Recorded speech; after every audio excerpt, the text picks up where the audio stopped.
Bonjour à toutes et à tous, ou bonsoir, vu l'horaire. Donc, je vous accueille aujourd'hui avec mon collègue William Roland à cet atelier consacré aux données de santé, un enjeu stratégique européen. Pour vous faire un petit rappel, pour ceux qui ne le savent pas, la DNS participe à Bruxelles à la négociation de ce règlement pour un espace européen de données de santé, pour faire en sorte qu'on puisse construire tous ensemble, tous les acteurs de l'écosystème français, une stratégie européenne du numérique en santé. Et l'objectif est bien sûr de construire une trajectoire, de pouvoir utiliser ces données à l'échelle de l'Europe, un véritable levier à la fois de stratégie et d'autonomie. Et le règlement qui comporte 3 piliers sur lesquels reviendra donc notre intervenante de la DNS, je pense, doit faciliter le partage des données de santé pour le soin, mais également pour tout ce qui est recherche, innovation, donc tout ce qu'on appellera, on va dire, secondaire. Ce règlement, je vous le rappelle, a quand même été publié au journal officiel de l'Union européenne début mars 2025 et il est entré en vigueur fin mars 2025. Donc ça marque vraiment une étape majeure dans la gestion, dans le partage des données de santé, toujours donc à l'échelle de l'Europe. Alors les questions qu'on peut se poser, c'est comment faire en sorte aujourd'hui que cet espace européen des données de santé devienne une réelle opportunité pour la France de devenir lui-même un leader du numérique en santé. Comment est-ce qu'on peut construire tous ensemble un vrai plan d'action de manière effectivement à préparer l'entrée en application de ce règlement, avec quand même des premiers jalons qui se situent à l'horizon 2027, donc ça veut dire dans un an. Pour le volet, en tout cas, soins, je ne vais pas utiliser le mot d'utilisation primaire parce que il pourrait y avoir un petit tollé général, mais également à l'horizon 2029 pour l'autre volet, donc utilisation secondaire. Alors, en France, on a quand même des choses qui existent, des choses importantes. Je fais référence bien sûr à mon espace santé avant tout, qui permet, comme vous le savez, de faciliter la circulation des données de santé d'un patient pour améliorer son suivi et la coordination des soins. Donc on possède une longueur d'avance. Et cet espace européen des données de santé promet d'élargir, de sécuriser, d'harmoniser aussi ces données à l'échelle de l'Europe. Donc ça pourrait rendre mon espace santé encore plus utile qu'il ne l'est aujourd'hui. Et puis, concernant les données de recherche, là aussi, on a quelque chose quand même qui est intéressant. Alors, ça peut également susciter un tollé général, c'est le fameux SNDS. Et on peut se baser, bien sûr, donc, sur ce SNDS. L'application du règlement européen des données de santé va encourager le partage des données donc, à l'échelle de l'Europe, mais ça va entraîner un certain nombre de défis qu'il va falloir relever en termes de consentement, en termes de sécurité, en termes également d'équité, mais offrir aussi de réelles opportunités.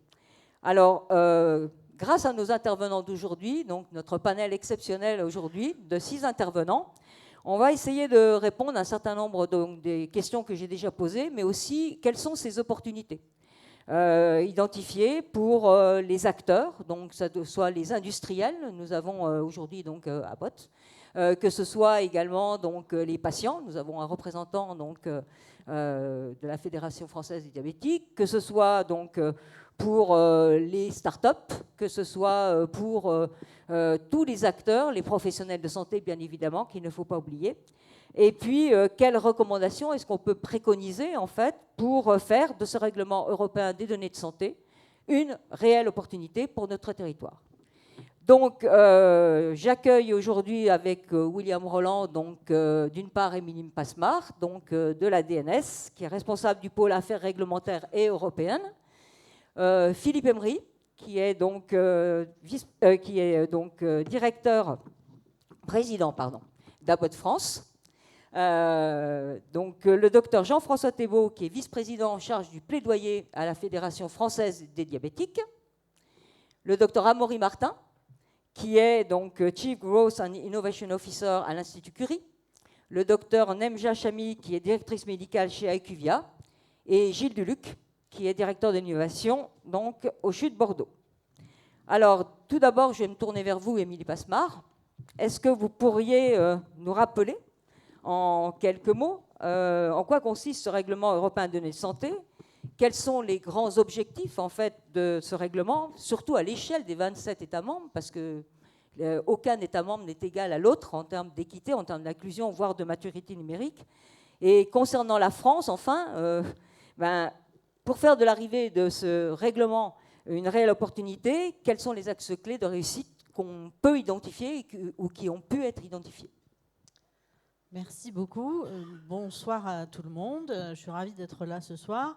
Donc, au nom de la délégation numérique en santé du ministère de la Santé, en effet, comme vous l'avez rappelé, on a participé aux négociations de ce règlement européen. On continue en fait de participer aux négociations à Bruxelles des actes d'exécution, qui sont un peu les décrets d'application de ce règlement. Alors, ce règlement, il fait une promesse qui est celle de servir la santé des citoyens européens grâce aux données. En très résumé, si on doit le résumer en quelques mots. Donc évidemment, pour tenir cette promesse et pour atteindre cet objectif, il propose un chemin qui en effet n'est pas le même pour les différents pays de l'Union européenne. Nous, en France, on est plutôt en effet pas mal engagé déjà, mais on a encore une marche à gravir. Donc d'abord, comme vous l'avez rappelé, il propose une harmonisation sur le volet soins, c'est-à-dire sur les dossiers médicaux électroniques qui servent à prendre en charge les patients.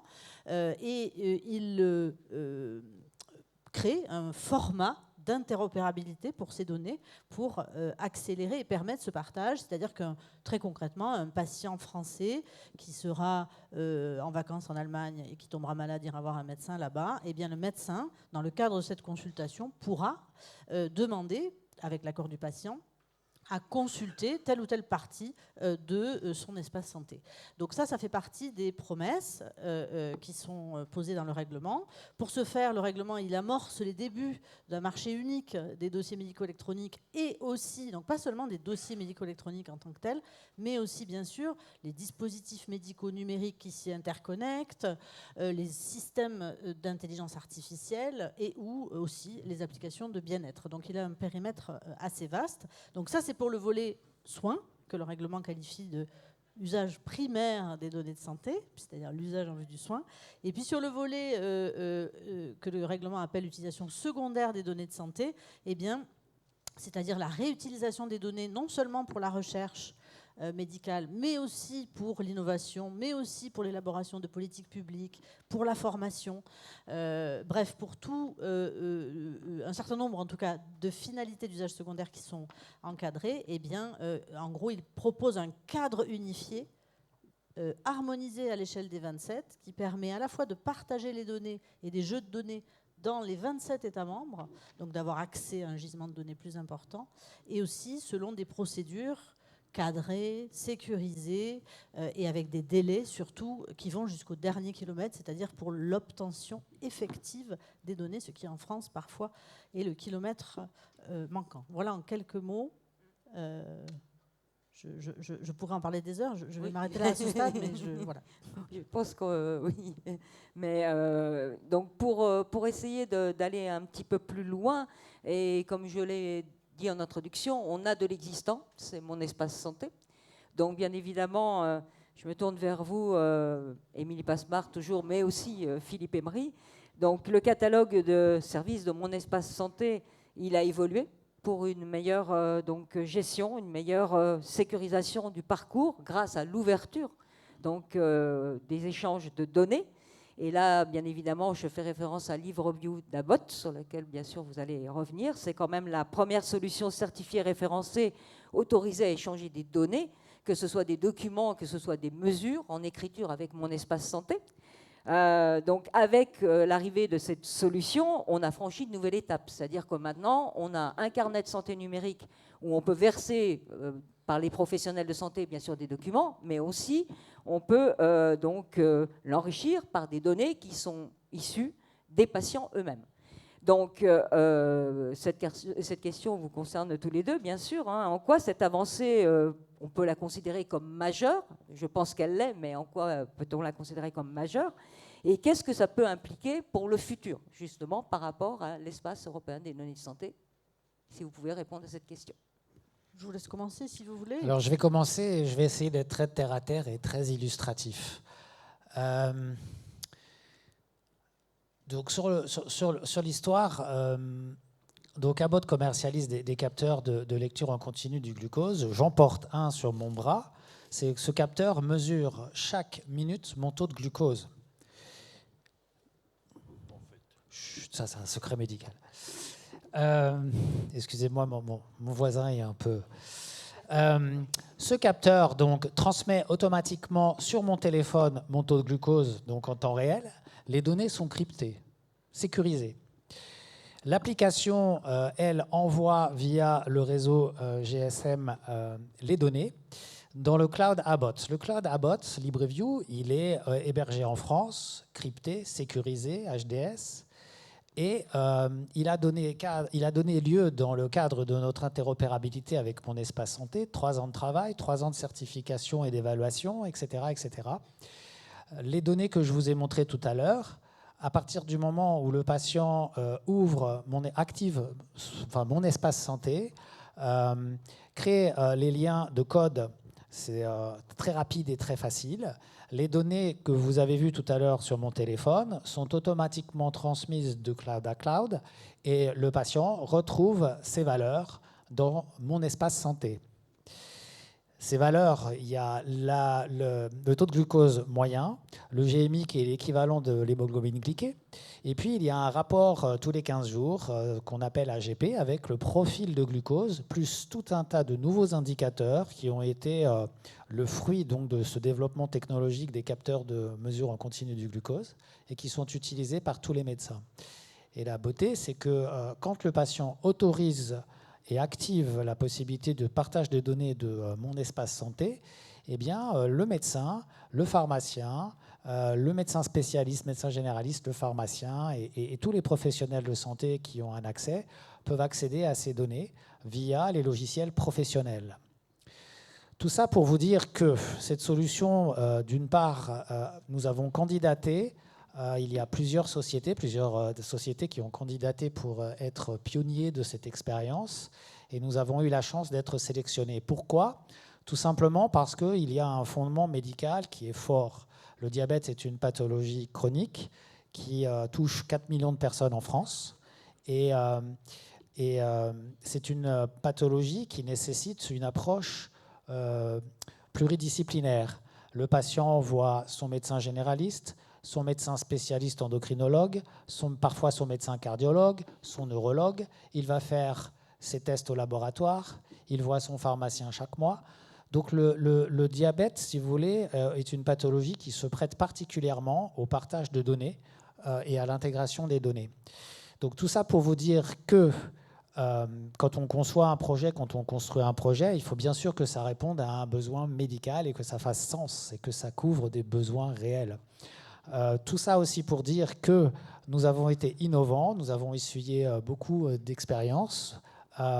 C'est un développement qui a nécessité 3 ans de travail et je voudrais remercier ici les personnes dans la salle qui ont contribué, les collaborateurs Abbott qui ont contribué activement à ça. Je voudrais aussi remercier toutes les personnes qui ont travaillé de l'agence numérique, mais aussi de Sésame Vital avec lesquelles on a beaucoup collaboré. Tout ça pour dire qu'il a fallu construire des référentiels, il a fallu expertiser, il a fallu démontrer, il a fallu tester. Et là où c'est compliqué, c'est que c'est une approche un peu comme le diabète, pluridisciplinaire, avec des avocats responsables des données, des techniciens. Et comme on avait un cahier des charges, comme quoi on devait adopter les meilleures technologies, le problème c'est que les technologies évoluent. Donc quand on se met d'accord sur une technologie, 6 mois après, il y en a une autre, il faut tout changer, etc. etc. C'est pour ça que ça a pris 3 ans. Il faut montrer, certifier, montrer, voilà, et pour terminer l'histoire, c'est qu'il faut non seulement travailler avec une équipe médicale, mais aussi une équipe juridique, une équipe technique, une équipe un peu marketing. Il faut un leader de projet.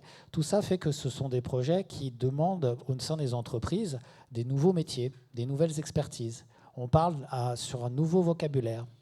Et ce que je veux dire aussi, c'est que cette approche Et pour faire une connexion après, c'est que cette approche répond premièrement à une tendance extrêmement forte d'individualisation des soins. Or, quand on parle d'individualisation des soins, on est obligé de partager des données, d'avoir des données stricto sensus qui sont issues du patient avec lequel on travaille. Et d'autre part, c'est un impératif absolument général pour la bonne et simple raison que le système de santé est en difficulté financière et que nous devons absolument travailler sur l'efficience, c'est-à-dire être sûr que le moindre euro dépensé est un euro qui rapporte en qualité des soins, en qualité de vie et en efficience clinique. Voilà ce que je peux dire de notre expérience. Merci beaucoup. Du coup, j'enchaîne. Merci beaucoup parce qu'en effet, je crois vraiment que c'est une illustration. Alors, à la fois, c'est un cas d'usage sûrement, je comprends, hein, vous avez un peu essuyé les plâtres, c'est vrai. Alors, c'est vrai aussi que vous avez essuyé les plâtres parce que le cadre réglementaire aujourd'hui n'est pas très facile, n'est pas très souple pour ce type de mécanisme, que ça soit d'ailleurs sur le plan juridique ou sur le plan technique, hein, sur le plan de l'interopérabilité pure. Et ça, j'espère et je crois vraiment que le règlement européen il apporte des éléments de réponse à ça. Et donc on peut espérer que c'est un peu un POC, si vous m'autorisez l'expression, pour dire que demain, ça sera beaucoup plus facilité, que ça pourra se faire dans un cadre à la fois de confiance et sécurisé sur le plan juridique, sur le plan de la souveraineté, sur le plan des droits des personnes, mais aussi avec une meilleure efficacité, une meilleure rapidité, avec l'objectif que vous soulignez évidemment, hein, qui est le bénéfice aux patients et le bénéfice aux professionnels de santé qui prennent en charge le patient. Améliorer la prise en charge du patient, c'est vraiment l'enjeu. Et de ce point de vue-là, je trouve que c'est un cas d'usage vraiment exceptionnel. Donc on est très fiers aussi, nous, à la DNS, d'avoir mené ce chantier à son terme avec l'aide de l'Agence du numérique en santé et du GIE Sésame Vital, comme vous le soulignez. Donc c'est vrai que c'est compliqué, c'est vrai qu'il y a un référentiel avec beaucoup d'exigences. C'est vrai qu'on a aussi mis ceinture et bretelles parce qu'on était aussi vigilant sur ces questions-là, parce qu'on avait un cadre qui n'était pas forcément très souple, qui s'assouplit un peu avec le règlement européen, sans pour autant abaisser le niveau de garantie, ça je crois que c'est important, et sans pour autant abaisser les droits des personnes. Donc c'est, je crois, un juste équilibre qui a été trouvé, et j'espère que ce n'est que le début d'une longue série de nouveaux cas d'usage comparables. Merci Émilie. Alors, je vais prendre la main là plutôt sur le côté patient. Alors, en fait, pour prendre un petit peu de recul, ce règlement européen pour l'espace des données de santé, on voit bien qu'il va toucher plusieurs acteurs, de nombreux acteurs. Alors, on a entendu le témoignage de Philippe Emery sur le côté industriel, fournisseur de solutions. Le règlement, il va toucher aussi les établissements de santé, la recherche, et puis le régulateur, puisque le régulateur aussi doit mettre en œuvre toute une gouvernance autour de ce règlement. Donc ma question va vers le docteur Thébault aujourd'hui. Du côté du patient, sachant que sur ces deux axes que sont l'usage primaire et secondaire des données de santé, on voit bien qu'il va y avoir un impact, aussi bien au niveau des bénéfices que cet usage primaire, et on l'a vu au travers du témoignage d'Abbott, va engendrer, mais sur l'usage secondaire également, puisqu'on parle quand même de favoriser la recherche, l'innovation autour de ces aspects. Sachant, comme ça a été dit, qu'on a en France une certaine avance avec cette pierre angulaire qu'est mon espace santé, et on sait que la contribution des patients et des professionnels de santé qui les prennent en charge sont un enjeu considérable pour cet espace santé, et que cet espace santé, c'est un petit peu le tremplin sur le réseau d'échange de données européen que prévoit de mettre en œuvre ce règlement pour l'espace des données de santé. Donc pour les patients, dites-nous un petit peu ce que ça vous apporte en termes de bénéfices, quelles sont vos craintes aussi si vous en avez, et comment vous pouvez contribuer, vous, avec vos inputs, vos remarques.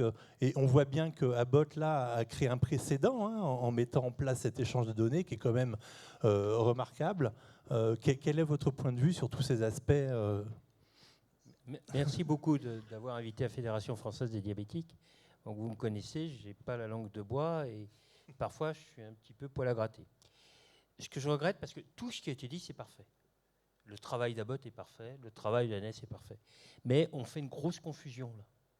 On fait une grosse confusion entre mon espace santé et les autres systèmes, dont d'ailleurs a parlé, qui sont le SNDS, les entrepôts de données de santé, les clouds comme celui que tu as décrit, par exemple, et qui, eux, sont là pour une utilisation secondaire des données de santé, des données anonymes, remplies avec le consentement des patients, et qui vont pouvoir alimenter de la recherche, bien entendu, mais pas seulement. Ça va alimenter de la santé publique, ça va alimenter des finances, hein, le SNDS notamment pour les bases de l'assurance maladie, pour le PLFSS, pour charger produits. Ça va alimenter également des évaluations en vie réelle d'un certain nombre de dispositifs. Tout ça, c'est ça qui est vraiment, à mon sens, dans l'espace et qui va avec l'espace européen des données de santé.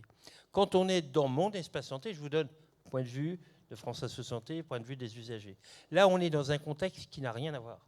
On est dans un espace personnel qui concerne la vie d'un patient et dont il a le droit de faire ce qu'il veut et qui n'est surtout pas ni un outil, un logiciel médical professionnel pour les médecins, c'est pas ça, ni un outil dans lequel on va aller piocher des données, sauf si, et la loi évoluera peut-être, le patient peut donner des autorisations qui dira « je veux bien que telle donnée, par exemple les glycémies, soit automatiquement envoyée ». Ce qui au passage est inutile parce que, comme l'a dit tout à l'heure Philippe, ils ont déjà des clouds et pour la recherche sur les données des glycémies, etc., on pourrait aller chercher des données ailleurs d'une autre manière.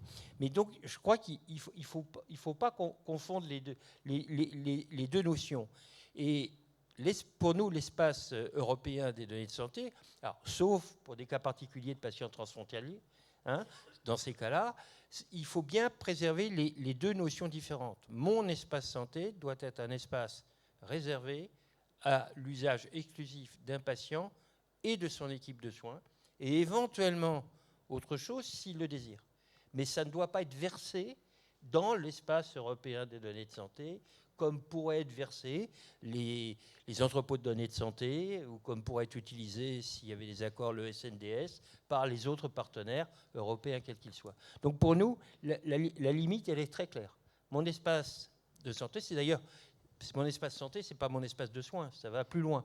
La prévention primaire, et on espère qu'il y aura bientôt d'autres applications qui permettront de mieux gérer sa santé au sens large, de mieux anticiper, de mieux donner des messages ciblés aux patients eux-mêmes, spécifiquement, s'ils ont donné leur accord, encore une fois, pour avoir du push comme ça.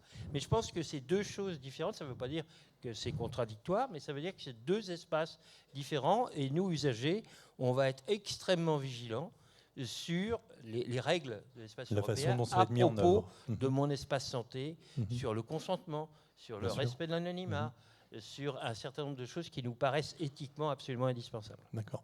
Alors, en effet, le règlement, il prévoit dans son axe gouvernance, et là je me tourne vers Émilie à nouveau, l'organisation, un petit peu la mise en œuvre, l'opérationnalisation de ce règlement qui devrait répondre à ce à quoi vous allez veiller côté patient, bien entendu, et ça embarque bien des sujets à connotation juridique aussi, hein, sur les aspects consentement, droit du citoyen notamment, et je pense que le règlement prévoit ça. Donc, Émilie, est-ce que vous pouvez nous dire un petit peu sur cet axe gouvernance, quel est un petit peu le calendrier? Comment vont se mettre en œuvre les choses de façon à ce que l'auditoire puisse comprendre un petit peu, de façon moins éloignée, comment tout ça va se mettre en œuvre? Alors c'est vrai que le règlement, il prévoit une mise en œuvre progressive, donc c'est extrêmement compliqué, ça va dans 1000 détails. Si vous devez retenir quelque chose de très général, c'est que en gros, la majeure partie des dispositions, elles entrent en application en 2029, en mars 2029. Certaines commencent un peu en mars 2027, d'autres sont décalées à mars 2031, mais le gros du règlement entre en application en mars 2029. Ça va arriver quand même relativement vite. Un mot sur les droits des personnes et sur le fait que le règlement distingue tout à fait clairement la partie soins, usage primaire et la partie utilisation secondaire, bien sûr. Quand on dit que mon espace santé sera le pivot, c'est vraiment sur l'axe soins.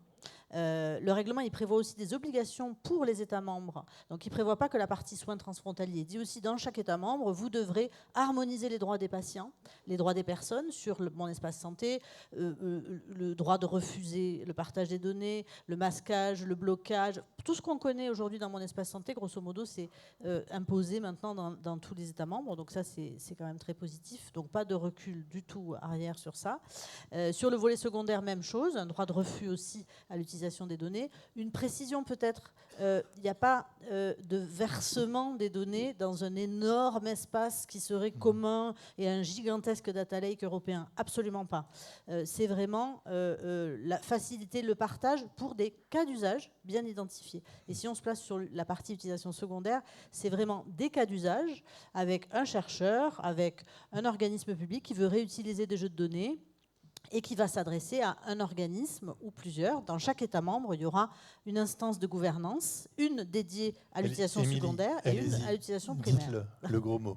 Non, HDAB. Voilà, on peut dire le gros mot. Des termes un petit peu. Alors, pour le secondaire, donc, ce sera un organisme responsable de l'accès aux données. Alors, on l'appelle ORAD ou HDAB en version anglaise.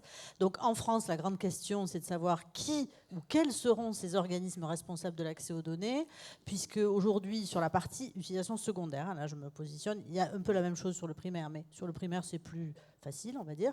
Sur le secondaire, c'est un peu plus compliqué en France, parce qu'on a un paysage complexe en matière d'utilisation secondaire. On a un SNDS, on a une plateforme des données de santé, on a la CNIL qui délivre des autorisations, on a le ministère aussi qui peut intervenir à certains égards. Donc on a pas mal d'acteurs et du coup, il faut qu'on arrive à déterminer qui sera l'organisme responsable de l'accès aux données. Ça fait partie des questions actuellement en discussion encore. Et sur le volet utilisation primaire, ben là, comme on l'a dit, on a déjà un mécanisme. Donc on a Mon Espace Santé pour le soin transfrontalier, on a l'Agence du numérique en santé qui est déjà équipée. Et il y a déjà un mécanisme qui s'appelle CESALI, qui est comme une sorte de POC, qui propose déjà de partager des données entre pays européens, de manière tout à fait sécurisée et bien sûr avec l'accord du patient. Donc, je dirais qu'on est relativement prêt et quand même bien armé pour l'arrivée et l'application effective de ces mesures. Mais ce qu'il faut avoir en tête quand même, je m'attarde un instant là-dessus, c'est que si on ne fait rien et si on se contente d'attendre, il s'agit d'un règlement européen, il s'appliquera de toute manière. Donc, il y a quand même un enjeu très important. Et on est aussi en attente d'un certain nombre d'actes et d'exécutions qui vont venir détailler un grand nombre de choses, notamment sur le format d'interopérabilité des données et sur tout un tas d'autres sujets. Et donc ça, c'est aussi un enjeu majeur du moment dans les négociations qu'on mène en ce moment même à Bruxelles. Vous voulez rebondir, docteur Thébault ? Oui, sur une inquiétude, parce que comme l'explique très bien là, on est peut-être les mieux-disants de l'Europe sur la sécurité des données, le consentement dans Mon Espace Santé, la CNIL. On nous le reproche d'ailleurs assez souvent. Mais nous, du côté des usagers, ce qu'on ne voudrait pas, c'est que passage au droit européen dégrade cette sécurité. On le voit dans d'autres domaines. Dans l'agriculture, par exemple, les règles, ce n'est pas les mêmes chez les partenaires. Et nos agriculteurs, ils en sont fort maris. Et donc, nous, on a ça. On ne voudrait pas que le passage au droit européen dégrade la qualité du système. Alors je sais qu'il y en a qui disaient les autres ils ont Google, les autres et nous on a la CNIL. Mais la CNIL c'est une protection importante. C'est une protection importante au niveau individuel et on y est très attaché. Et surtout, ce à quoi on est attaché, c'est au dialogue entre les usagers et la puissance publique, qui est actuellement exemplaire, puisque le numérique, d'une manière générale, est, dans le cadre de la démocratie en santé, le seul domaine où, effectivement, le dialogue est depuis le début, dans tous les domaines, entre les usagers et les régulateurs, pour dire d'une manière générale. Donc on ne voudrait pas que ce soit dégradé par rapport à ce qui existe aujourd'hui. Alors, on comprend bien que côté patient, les enjeux, ils sont avant tout la confiance.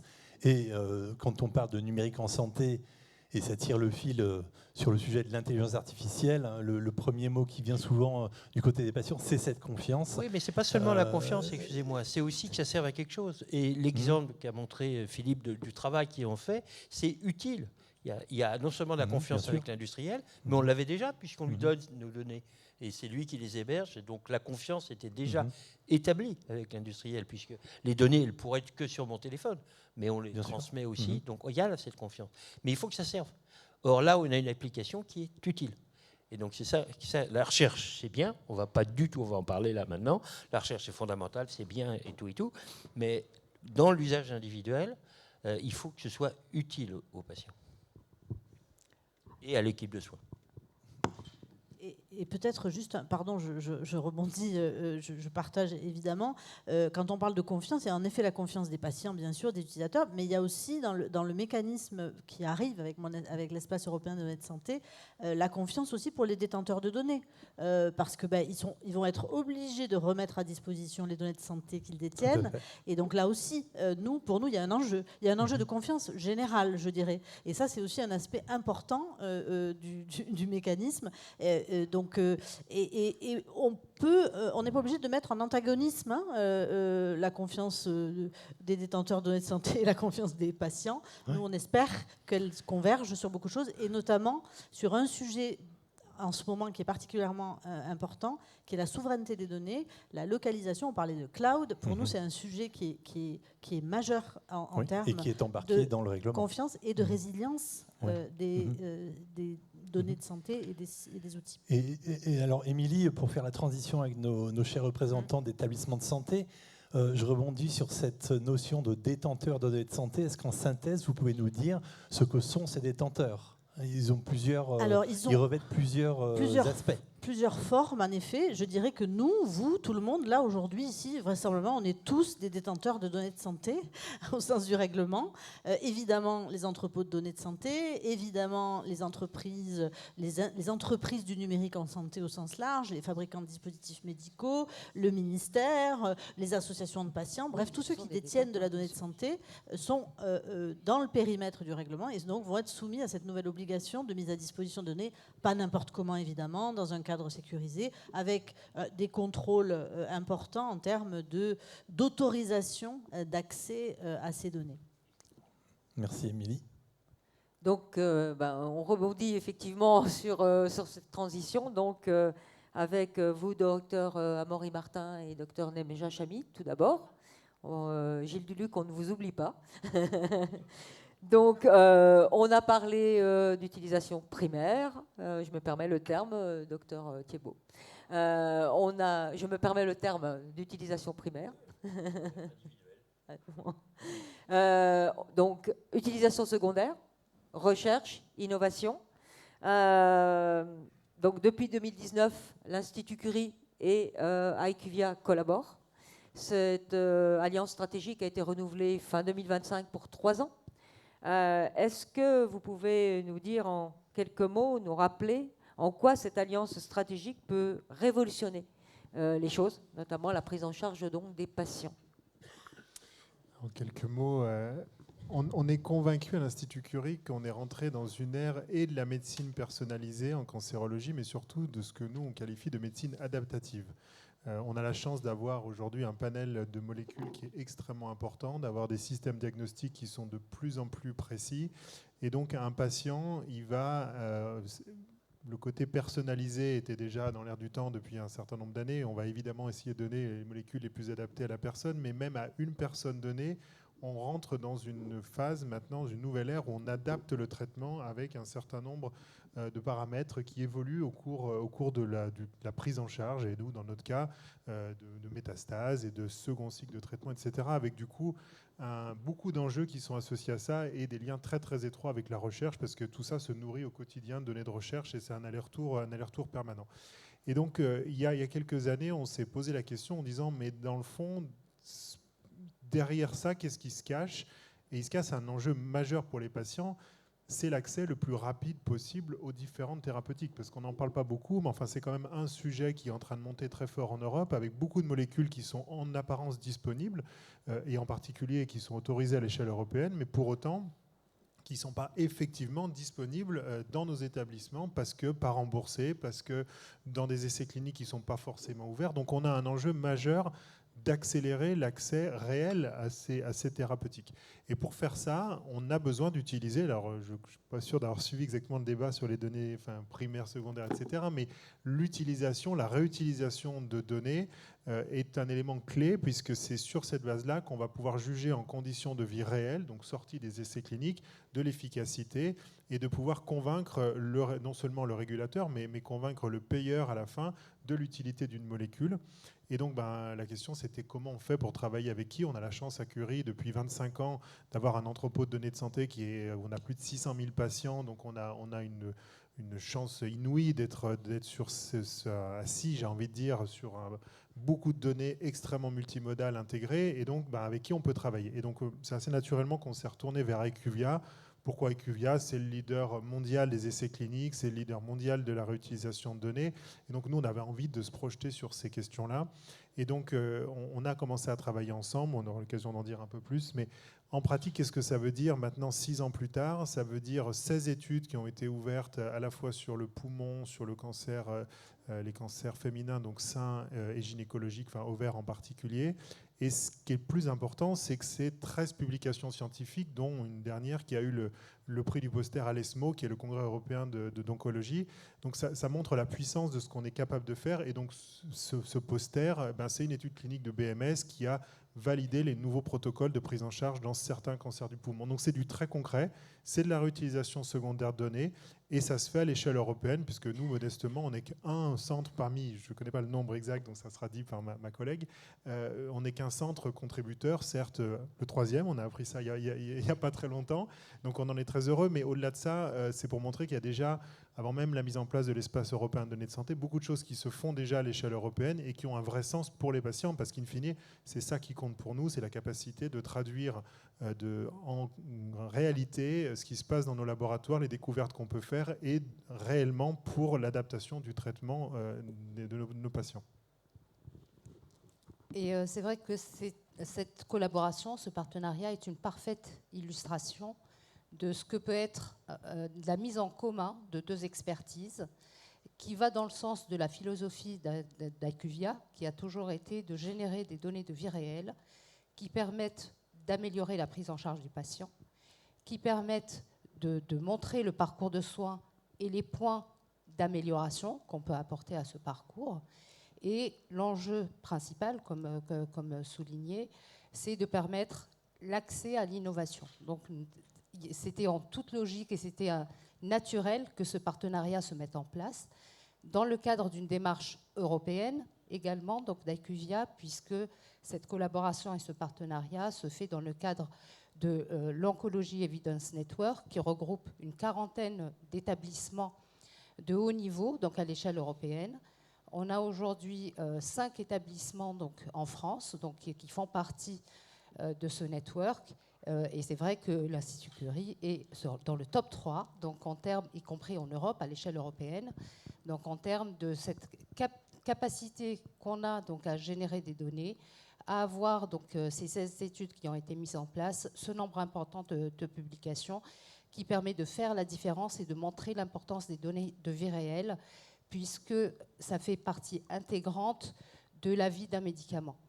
On ne peut pas se contenter du programme de développement clinique qui est certes indispensable. Donc moi j'ai un background, je viens de l'industrie pharmaceutique, donc je connais l'importance du développement clinique classique, mais je connais aussi l'importance des données de vie réelle qui permettent de montrer l'efficacité d'un produit, mais de montrer aussi son profil de tolérance, et puis d'approcher les autorités de santé avec des données solides qui parlent de l'efficacité dans l'indication, qui ouvrent des perspectives sur de nouvelles indications, qui rassurent sur le profil de tolérance, donc, et qui soulignent aussi la qualité de vie des patients qui sont traités dans ce contexte.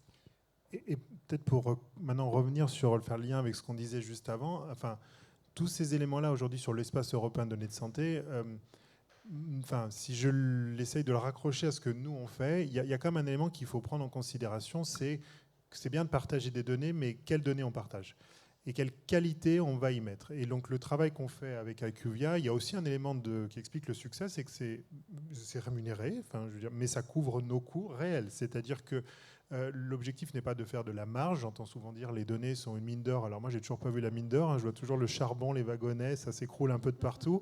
Donc on n'y est pas tout à fait sur le filon d'or pour le moment. En revanche, déjà arriver à couvrir nos coûts pour arriver à générer de la donnée de qualité, c'est un véritable enjeu. Et c'est ça qu'on arrive à faire ensemble. Ces données peuvent aussi être réutilisées un peu par la suite, mais si demain on veut aller vers un vrai espace européen de données de santé, il faut certes tout l'encadrement réglementaire, et on pourra en discuter pendant des heures. Nous, on est un peu moins enthousiastes que vous l'êtes sur ce qui est devant nous là.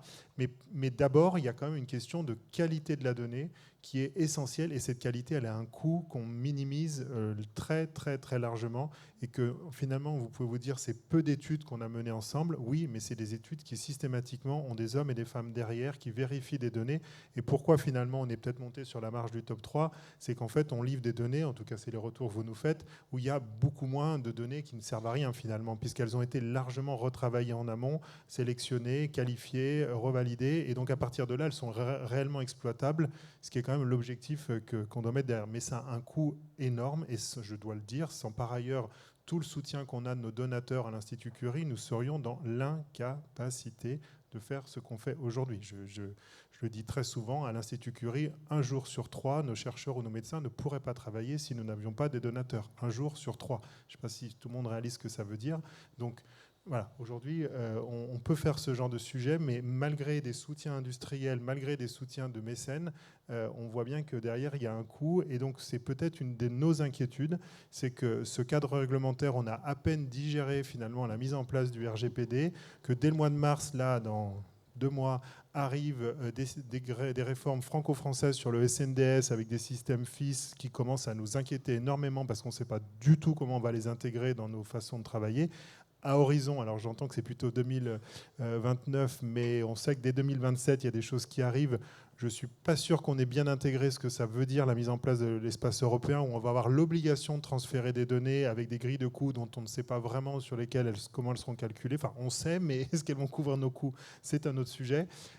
Tout ça nous interroge dans un moment où le monde va à une vitesse incroyable, et clairement, je ne vais pas faire de l'anti-Europe ici, ce n'est pas mon point, mais c'est juste de constater que le modèle européen est très particulier et diverge très fondamentalement du modèle américain et du modèle chinois. Et donc on voit, à notre grand désespoir, beaucoup d'essais cliniques aujourd'hui se mener en Asie très rapidement, avec de très bonnes qualités derrière. Et donc c'est une question pour l'accès réel à la fin à des molécules. Donc voilà, donc on ne va pas régler ça en 2 minutes, voilà, mais en tout cas c'est une interrogation que nous avons. Une interrogation légitime, de toute façon. Donc, certains de nos intervenants ont abordé le terme des entrepôts de données santé. Donc, on va y venir. Donc, je m'adresse à vous 3. Donc, Gilles Duluc, oui, beaucoup plus concerné, certes, puisque les CHU, si je ne me trompe pas, sont les établissements qui sont à l'origine du plus grand nombre d'entrepôts de données de santé. Mais quand même, des organisations comme l'Institut Curie et IQVIA, vous allez nous dire quelques mots là-dessus, sont également concernées. Alors, on a parlé financement aussi il y a quelques instants. Donc, il y a eu des financements publics qui ont permis d'accroître le maillage, certes, mais tout de même, ça reste ponctuel et ça rend quand même le modèle économique relativement difficile.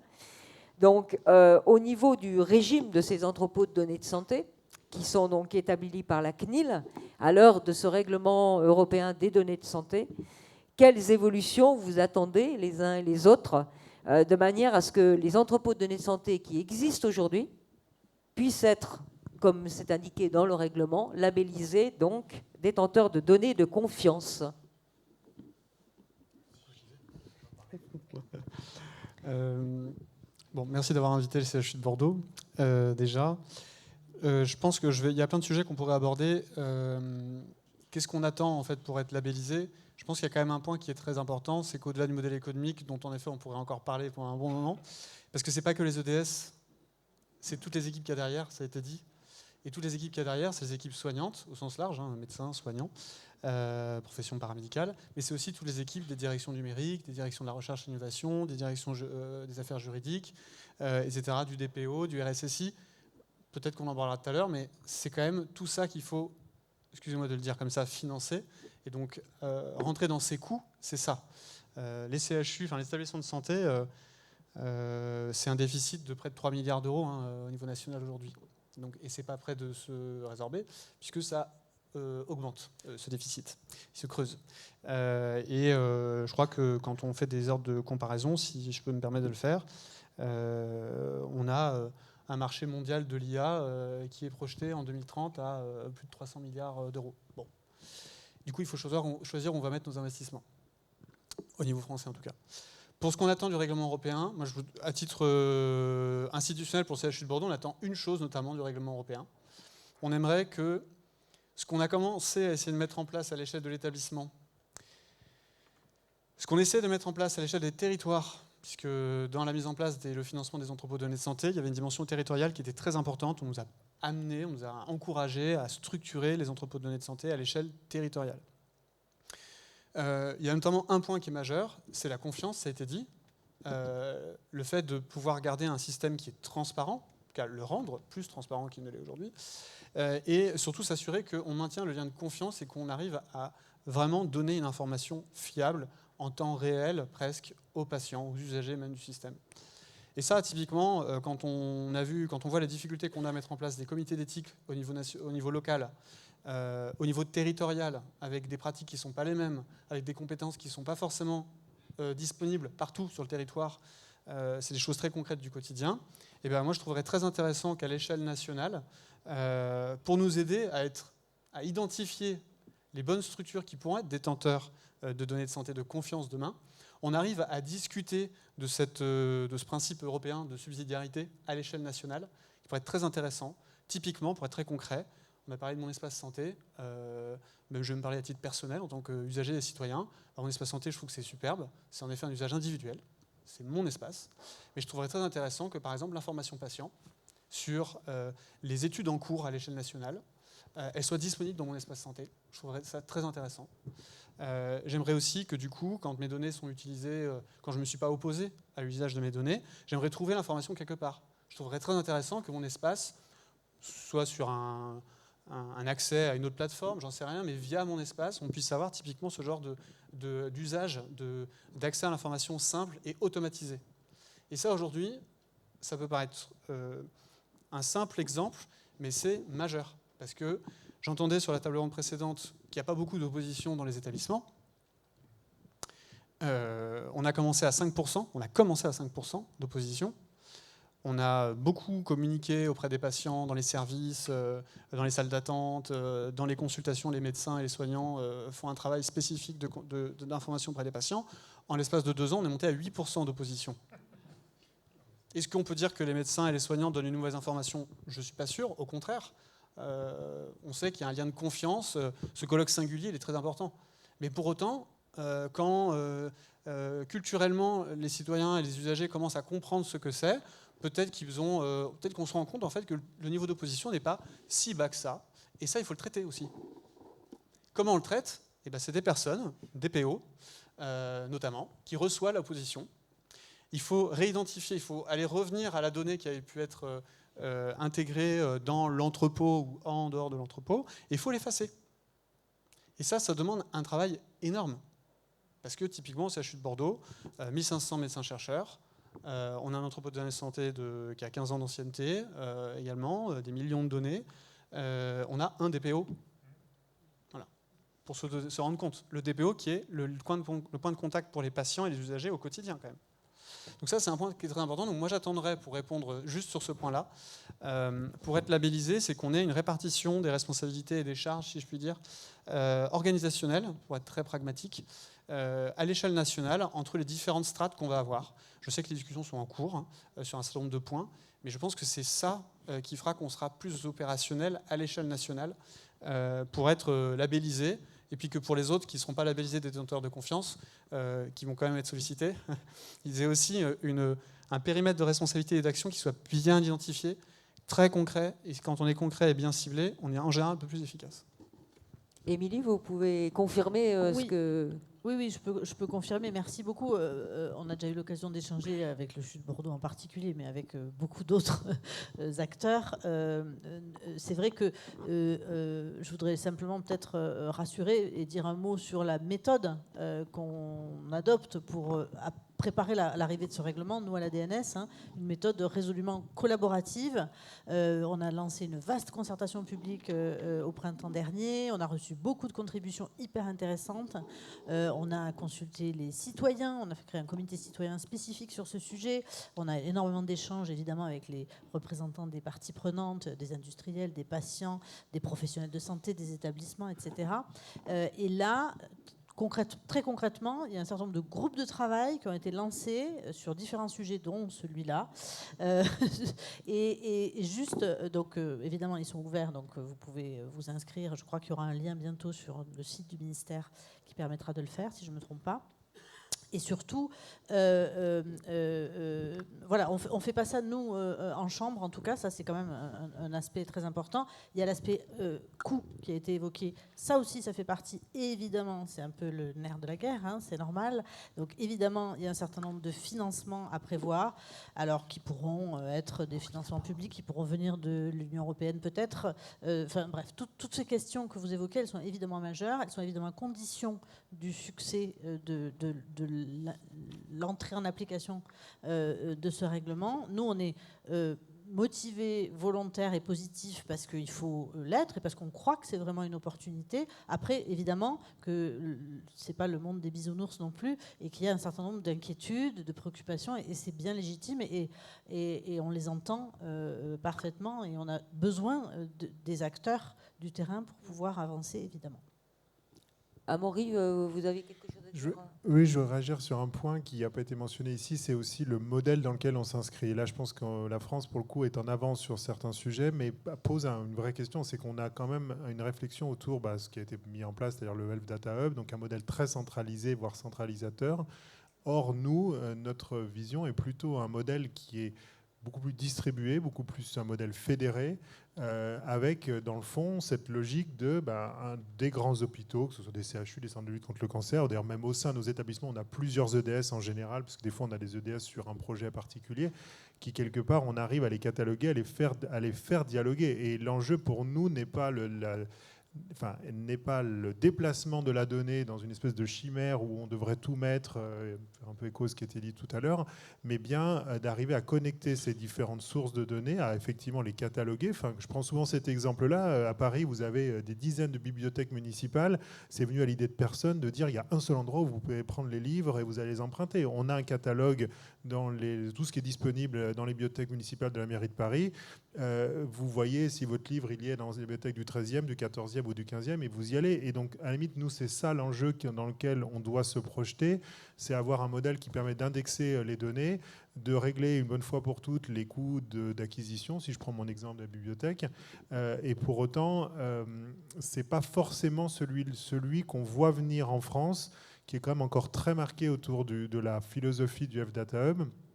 Et donc, c'est peut-être notre inquiétude, d'autant plus que ce que disait Gilles, les sujets aussi du territoire, ils sont essentiels. Il y a quelques jours, on était dans les enjeux de prévention du papillomavirus, sur la vaccination HPV. Prévenir les cancers, c'est en fait regarder ce qui se passe dans la vie des gens, sur les médecines généralistes.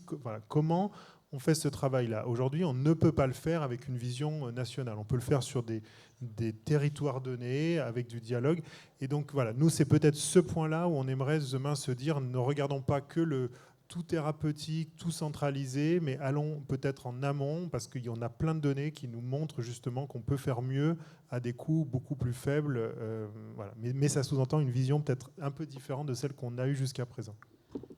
Alors peut-être en réaction, je partage et je crois pouvoir dire qu'on a déjà pris ce virage très largement pour capitaliser déjà sur ce qui marche et sur ce qui existe et sur ce qui se fait déjà. Le règlement, il ne vient pas tout écraser, il vient s'appuyer sur ce qui existe. Et clairement, nous, d'abord, même pendant les négociations, on a déjà poussé beaucoup pour avoir justement des relais et que tout ne soit pas centralisé dans les mains d'un super ORAD national. Donc, c'est évidemment pas notre vision. Et c'est pour ça qu'on capitalise énormément sur les détenteurs de données de confiance, qui sont pour nous un aspect très important. Et évidemment, votre comparaison avec les bibliothèques, elle est top, je trouve, parce que il faut qu'il y ait un catalogue, il faut qu'on soit sûr de trouver des livres en bon état, donc c'est la qualité des données. Et tout ça, c'est prévu dans le règlement. Donc je la reprendrai, merci beaucoup, j'aime beaucoup cette comparaison. Oui, je vais vous rassurer, autant on regarde mon espace santé avec la vigilance d'une chatte qui regarde ses petits. Autant, non, parce que c'est un outil personnel dans lequel chacun va écrire des choses très intimes. Voilà, l'histoire de la maladie, c'est le patient qui l'écrit. Hein, ça n'a aucune valeur scientifique. Il faudrait qu'il y ait à côté le VMS rempli par le médecin. Et puis comparer, ce serait intéressant. Voir le vécu différent, l'expérience différente. Autant on partage tout ce que vous dites sur les espaces de ça. Et au passage, 8%, c'est pas beaucoup de refus. Le problème, c'est pas les 8%, c'est le DPO unique. C'est ça le problème. Parce que habituellement, les réfractaires, c'est 15%. Quand on fait, voilà, oui, c'est ça habituellement, d'une manière générale. Et le problème, c'est l'organisation, c'est la gestion, c'est le fait de le faire. Mais on voudrait pour le modèle il n'y a aucune opposition de la part des associations d'usagers. On sait que c'est pour nous, pour notre utilité, pour notre santé, que vous travaillez donc de ce côté-là, apporter nos données si elles sont utiles, bien utilisées, etc. Les seules barrières qu'on peut mettre, c'est des utilisations, et ça commence à venir, qui peuvent être frauduleux, sectaires ou autres. Là, il y a un papier qui est sorti ces jours-ci aux États-Unis sur l'utilisation des données de neurologie cognitive d'enfants utilisées par des propagandistes MAGA. On voit, donc c'est ça la précaution. Mais il y a aucune. D'ailleurs, pour preuve, le vice-président qui est président par intérim du HDH, c'est un usager. Donc au contraire. Alors maintenant, l'aspect décentralisé ou pas, c'est votre affaire. C'est pas la nôtre. Hein. Voilà. Docteur Chamy, vous aviez quelque chose peut-être à donner en complément de ce qui vient d'être dit sur justement les EEDS? Donc, en complément de ce qui vient d'être apporté, donc, vous savez que nous lançons au niveau d'IQVIA un nouvel entrepôt enrichi de données de santé, donc qui permet une meilleure caractérisation des patients en couplant les données du SNDS et des EMR. Donc, ce qui nous donne des données plus précises sur le profil des patients, donc, et les modalités de leur prise en charge. Et c'est vrai que ce contexte de la mise en place de l'espace européen, on l'a pris en compte puisqu'on lance le nouvel entrepôt. Cependant, pour ne pas dire mais, nous sommes encore en attente de la loi de transposition et de comprendre les modalités pratiques et les implications de la mise en place de l'espace européen pour être sûr que nous sommes en conformité, qu'il y a une assurance par rapport à la sécurité des données et de la confidentialité des données, donc en ligne donc avec le RGPD, et puis à l'interopérabilité. Et donc, comment se fera la mise en application? Donc, c'est tout ça que nous attendons.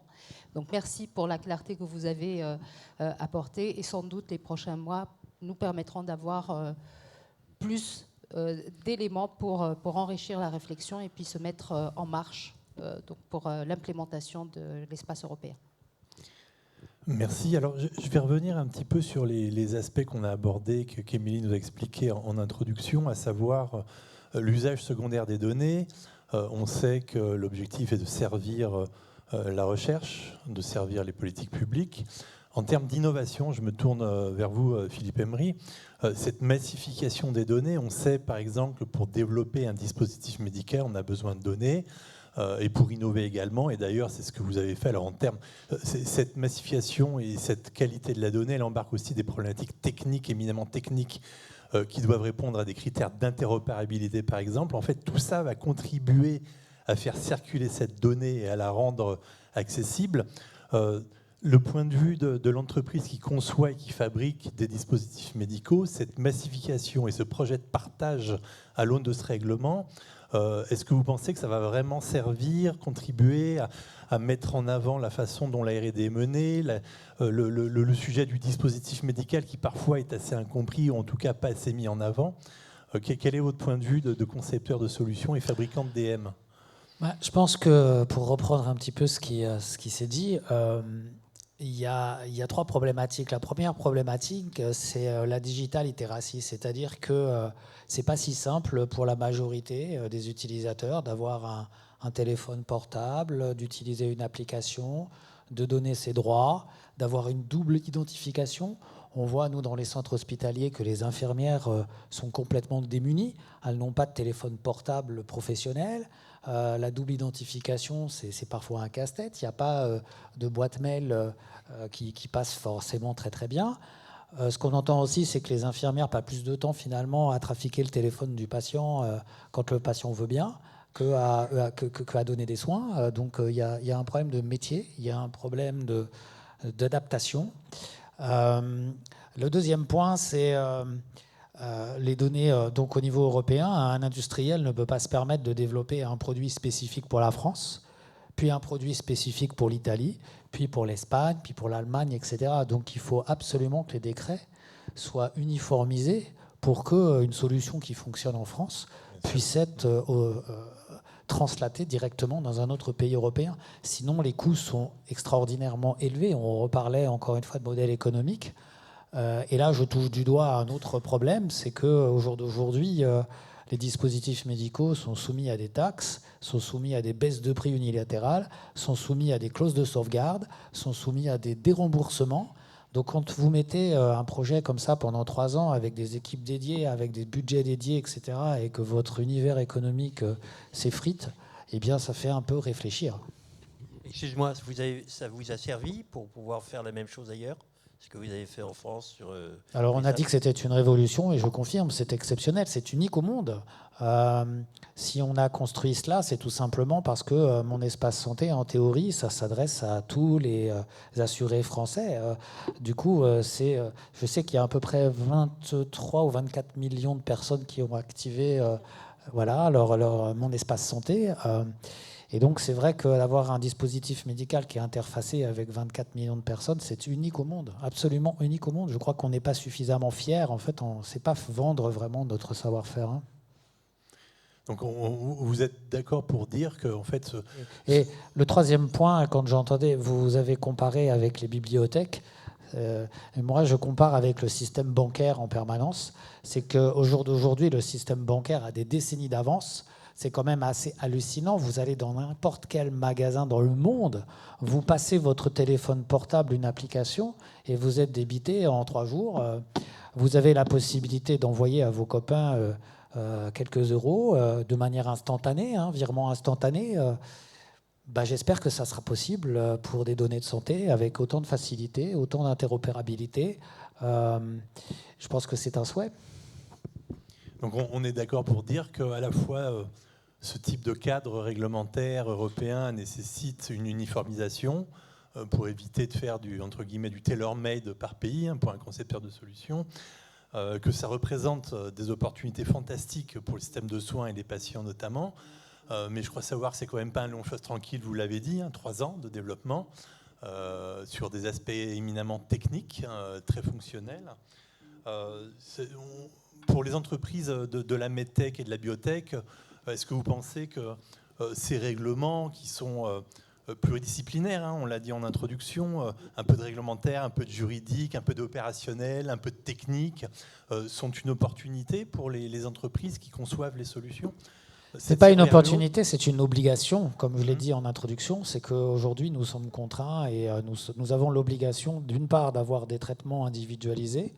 Ça a été souligné à gauche. Et d'autre part, on est obligé de rentrer dans une accélération d'efficacité, d'efficience. Et l'efficience, ça vient par le croisement des données et peut-être d'intelligence artificielle. Je vous entendais tout à l'heure, quand vous disiez que vous aviez un seul DPO pour le CHU de Bordeaux, prenez une application d'intelligence artificielle pour aller détruire les données de M. Thébault qui a été se faire soigner en 2003 dans le service de pneumo. Vous avez une application et boum, ça va dans votre cloud et terminé. Je pense qu'il y a, quand on voit la puissance de l'intelligence artificielle aujourd'hui, il faut accélérer ça et mettre beaucoup de systèmes automatisés. Mais malheureusement, on démarre.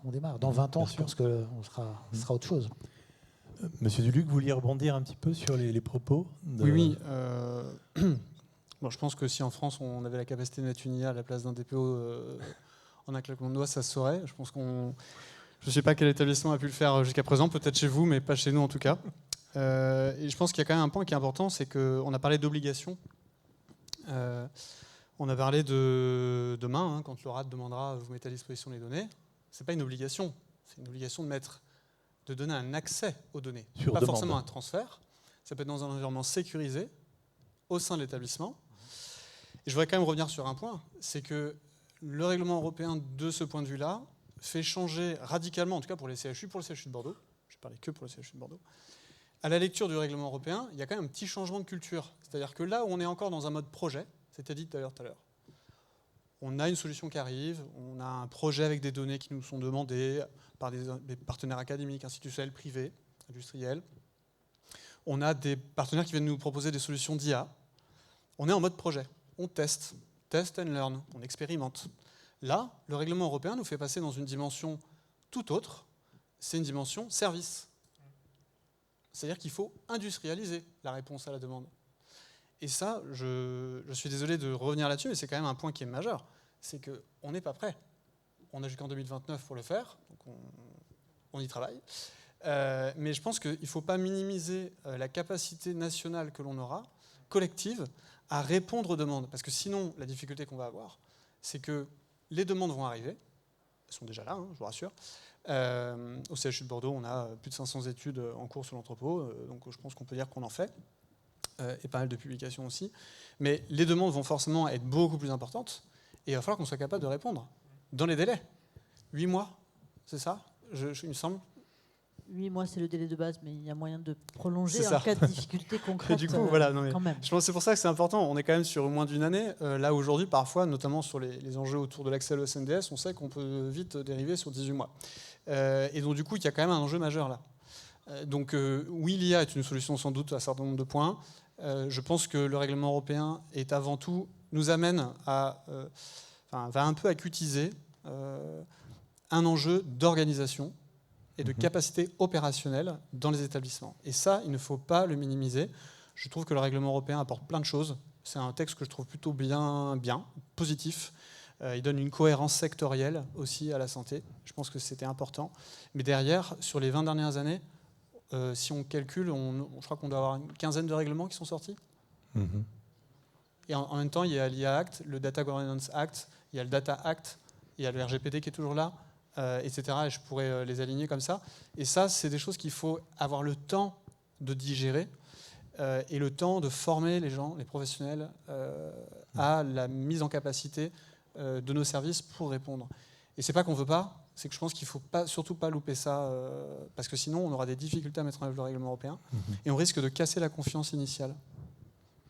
Je fais juste un petit focus pour revenir sur les aspects un peu pédagogiques. Émilie, est-ce que vous pouvez très rapidement, en synthèse, parce qu'on arrive au terme de l'échange, juste nous rappeler cette notion de surdemande, la mécanique entre détenteur, le consommateur de la donnée et puis cette ORAD, là, juste pour faire un peu de pédagogie. Alors, un utilisateur qui veut réutiliser des données, dans le schéma qui est prévu par le règlement et dans la manière dont nous, on veut l'appliquer en France, parce qu'on a déjà quelques idées quand même assez claires, donc la demande, elle va nécessairement à l'ORAD, mais elle peut concerner en effet un détenteur de données, typiquement un entrepôt de données de santé, qui soit hospitalier, qui soit privé, à la limite, peu importe, hein, et donc un détenteur de données de confiance qui aura été labellisé pour ce faire. Pourquoi ?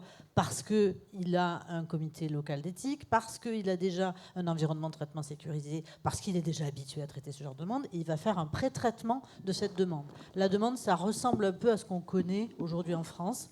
L'utilisateur doit décrire évidemment qui il est, la finalité de l'utilisation qu'il veut faire, quelles données il veut utiliser. Et là, il y a un dialogue qui s'instaure nécessairement, comme aujourd'hui en réalité. Hein. Alors évidemment, tout n'est pas décrit dans le règlement. C'est un règlement un peu général, c'est comme une loi, on ne décrit pas tout en détail. Donc on peut être inquiet des blancs qui sont dans le règlement. Nous, on doit les combler, évidemment, en appliquant le règlement en France pour préciser les choses. Et donc, il y a un dialogue qui s'instaure. Le détenteur de données de confiance, si on prend cet exemple-là, va du coup donner un avis, dire ben, moi je suis plutôt pour délivrer cette autorisation ou plutôt contre.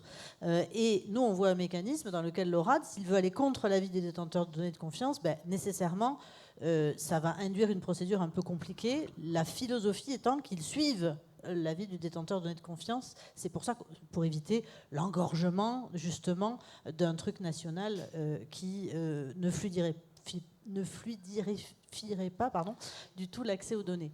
Et donc après ça, l'utilisateur, il se connecte à l'environnement de traitement sécurisé du détenteur de données de confiance et il fait son traitement dans cet environnement. En effet, il n'y a pas de transmission d'infos, en tout cas pour autant que les données restent d'une manière ou d'une autre identifiantes, on va dire.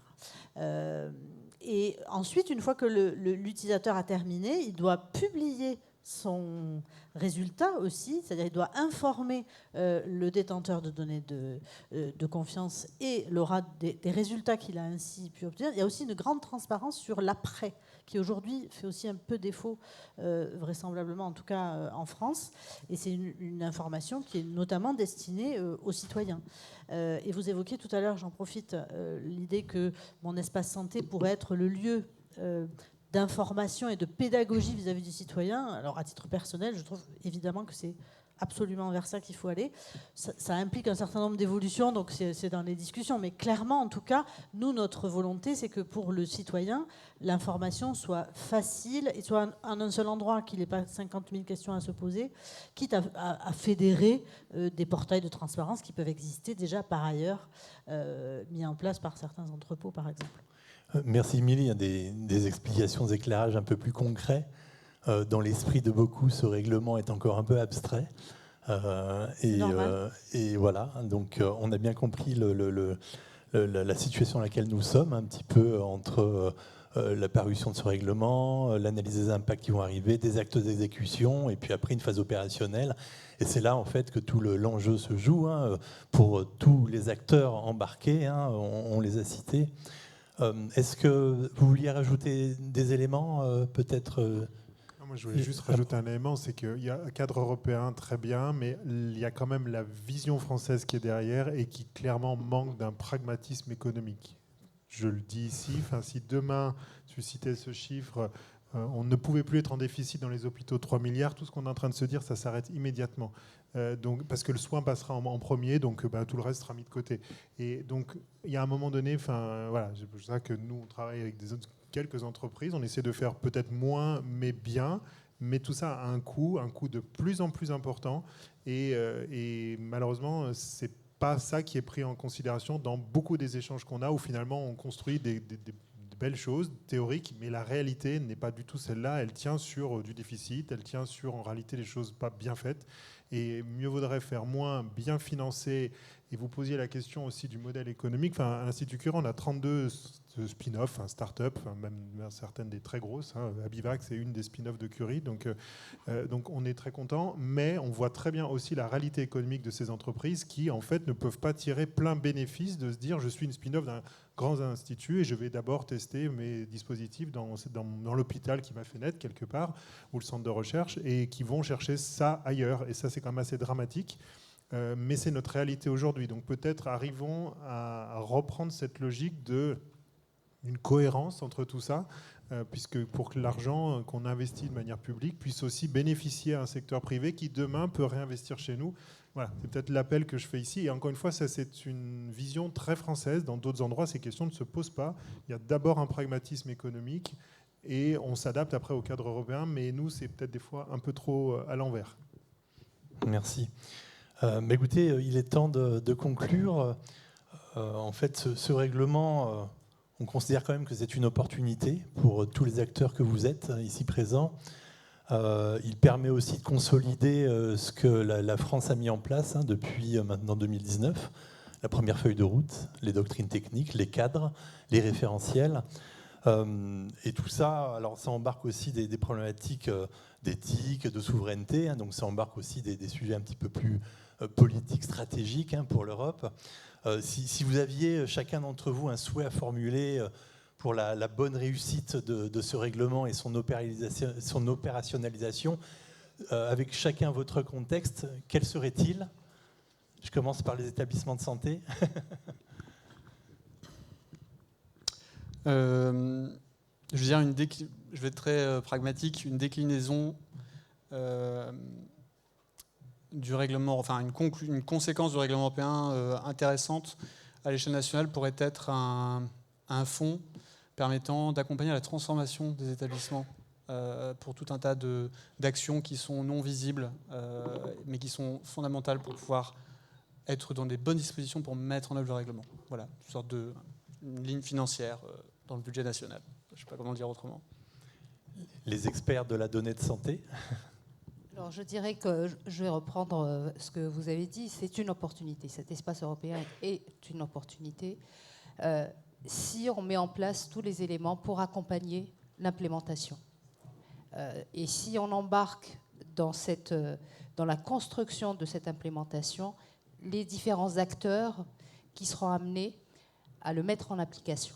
Donc, et ça, c'est peut-être un appel que je fais, mais un appel à la clarté et peut-être à une information plus précise, régulière, et à une implication de tous les acteurs pour assurer donc une implémentation, on va dire, réussie, parce que c'est une opportunité. Docteur Martin. Pour ma part, c'est une ambition que j'aimerais que la France se porte, c'est de se dire à cadre européen, donnons-nous l'ambition, la France, d'être les meilleurs en Europe sur ce sujet-là, affirmons-le. Ce n'est pas forcément le cas sur les essais cliniques, ce n'est pas forcément le cas sur les temps d'accès aux médicaments aujourd'hui. Changeons la donne et donnons-nous cet objectif-là, et ça sera peut-être une façon d'emmener aussi une dynamique en France et d'emmener d'autres pays avec nous. Et ne nous contentons pas d'être le bon 18e sur 27. Voilà, visons le palmarès, visons la première place. C'est l'ambition que je pourrais faire derrière cette EEDS. Merci. Docteur Thébault. De créer une culture publique du numérique en santé, c'est-à-dire d'impliquer depuis l'école, depuis tout petit, les usagers à comprendre ce dont il s'agit, comprendre, parce que tout ce dont on parle, il y a une partie de la population qui ne comprendrait absolument pas, et dans les 8% de refus, je ne sais pas le pourcentage. Et vous avez industriels, scientifiques, vous avez des audiences comme ça, avec beaucoup de monde qui vient écouter. Les usagers, ça n'existe pas. Donc il faut trouver une autre caisse de résonance pour pouvoir porter cette parole à tous les niveaux de l'État, de l'éducation, par exemple, et puis aussi des professionnels de santé libéraux. Merci. Qui sont un peu sous-informés et sous-utilisateurs de tout ça. On ne l'a pas dit du tout. Mais l'usage de mon espace santé par les professionnels libéraux est quand même assez débilitant. Je pense qu'en France, on a énormément de chance. On a le système de santé qui est qui reste un des meilleurs du monde, qui est probablement le plus ouvert, le plus luxueux, le plus offrant. Et malheureusement, ce système a des difficultés de financement. Et je pense qu'il faut des réformes structurelles majeures. Il faut une planification pour passer à cette ère numérique en utilisant tous les talents et en investissant. Et donc, c'est un choix politique. Et donc j'estime que ce sujet doit être largement débattu à l'aune des élections à venir en mai 2027, parce que malheureusement, pour soutenir ce système de santé, eh bien, si on continue sans changement drastique, on n'arrivera plus à le financer. Donc c'est une obligation, et il faut que chaque personne en France prenne vraiment conscience de ça, qu'il y a vraiment des choix politiques à faire. Bien sûr. The last but not least, Émilie. Alors, peut-être, si je dois formuler un souhait, du coup, c'est ça la question posée. C'est que ça marche. Alors, oui, c'est que ça marche, mais c'est surtout qu'on puisse continuer, parce que moi, je suis frappée de voir l'engagement quand même collectif des acteurs du terrain, tous et toutes, quels qu'ils soient, dans cette aventure qui est relativement récente. Je trouve que l'année 2025, moi, elle m'a apporté cet éclairage-là, de me dire, tiens, voilà, j'ai l'impression que les différents acteurs ont pris conscience de l'arrivée du règlement, s'engagent dedans, nous font des retours, nous engueulent un peu parfois, nous interpellent, nous félicitent, bref, réagissent. Et ça, pour moi, c'est vraiment hyper important. Pour nous, à la DNS, c'est cette aventure collective, parce qu'on ne va pas faire les choses tout seul dans notre coin, dans nos bureaux de l'avenue du Ken. Donc, c'est hyper important qu'on puisse avoir vos inputs. On met en place tout un tas de démarches collaboratives, alors un peu artisanales, parce qu'on n'a pas beaucoup de moyens. Donc, mais en tout cas, si vous m'écrivez, je vous dirai tout ça, il n'y a pas de problème. Ou je mettrai une IA pour répondre, je verrai. mais en tout cas, ce qui est sûr, c'est que voilà, on fait de notre mieux. Et vraiment, moi, le souhait que je formule, c'est qu'on puisse continuer cette aventure collective pour y arriver, parce qu'on n'y arrivera pas seul, on n'y arrivera pas isolément non plus. Et j'aime à croire qu'on arrivera à trouver des solutions, y compris pour des sujets aussi compliqués que les sujets de financement que vous avez évoqués. Et d'ailleurs, pour finir, la proposition concrète de ces espaces d'échange, c'est bien ces fameux groupes de travail 19 groupes de travail que la DNES propose de balancer pour permettre à tout un chacun de contribuer aux travaux. Il y en a un sur le modèle économique. Voilà. Écoutez, il nous reste à remercier nos intervenants. On peut les applaudir. Je ne sais pas s'il y a peut-être des questions dans la salle, si on peut passer une phase de questions-réponses. Je vous avoue que je ne vois pas beaucoup dans l'obscurité, on a les projecteurs.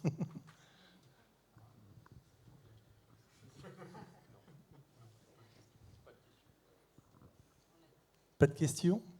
Madame, premier rang. Merci pour toute cette journée et l'excellence de tous vos exposés. Je suis le docteur Marie-Fazia Bouguinou, je suis médecin réanimateur en chirurgie cardiaque, transplantation d'organes, greffe et cœur artificiel à la HEGP. Et ma seule proposition dans tout ce que j'ai vu comme carrière, puisqu'on arrive aux complications des pathologies en général, lorsqu'ils aboutissent en réa, c'est d'essayer de démarrer la prévention au plus bas âge. Et donc, je reviens vers les utilisateurs et les patients, l'éducation à l'état scolaire. Les enfants sont hyper pertinents en technologie. Ils sont mieux que leurs grands-parents, mieux que leurs parents, mieux que nous les médecins. Des fois, ils nous montrent des choses. Et donc, utiliser leur capacité toute fraîche, c'est de la pâte à modeler, on peut les modeler comme on veut, pour les éduquer à la santé, à la prévention. Les sous, il y en a partout. Si on demande à un gamin d'éviter une bouteille de Coca-Cola par mois, ça fera 1 euro d'investi dans une association de dents infantiles pour financer leur projet de vie en santé. Donc on peut créer des applications qui les aident à comprendre la santé, à comprendre les organes. Ils font ça dans l'éducation sciences et vie, les STV. On peut créer un tas de choses et réfléchir avec eux pour pouvoir préparer ces générations. Parce que moi, je vois beaucoup d'étudiants aussi, on les voit dès qu'ils sont à la fac. Ils ont un McDo à côté, pendant 10 ans, ils bouffent du McDo, du Coca-Cola, ils sont obèses, ils sont déprimés. On a vu que le Covid a fait un taux de troubles mentaux majeurs, mais ça va nous arriver comme une gigantesque vague de tsunami dans 10-15 ans. Donc, réfléchissons avec tout ce qu'on fait là, qui est extraordinairement bien fait, tout ce que vous dites, mais commençons à préparer ce qui va nous arriver en plein dans la gueule lorsqu'on n'aura plus l'énergie, parce qu'on va tous vers 70, 80 ans, 60 ans. Vous voulez réagir, docteur Thébault? Oui, bien sûr que madame a raison, et ça fait partie de propositions de certaines personnes que vous connaissez bien et qui ont un engagement politique, de créer, non pas un ministère de la prévention, mais un comité interministériel de la prévention, de manière à pouvoir inclure l'ensemble de la prévention. Ça commence aussi bien à l'école, vous pouvez le dire, à l'aménagement du territoire, ne serait-ce qu'avec des bancs et des pistes cyclables pour pouvoir circuler, l'alimentation, l'industrie agroalimentaire, enfin, ça concerne pratiquement tous les domaines de régaliens de l'État. Et c'est là qu'il devrait y avoir effectivement ce comité interministériel, ces propositions de certains, peut-être candidats ou pas, mais elle est à retenir. Merci, madame. Merci. Y a-t-il d'autres questions? Non, mais écoutez, il nous reste à vous remercier, l'auditoire, et puis nos chers intervenants.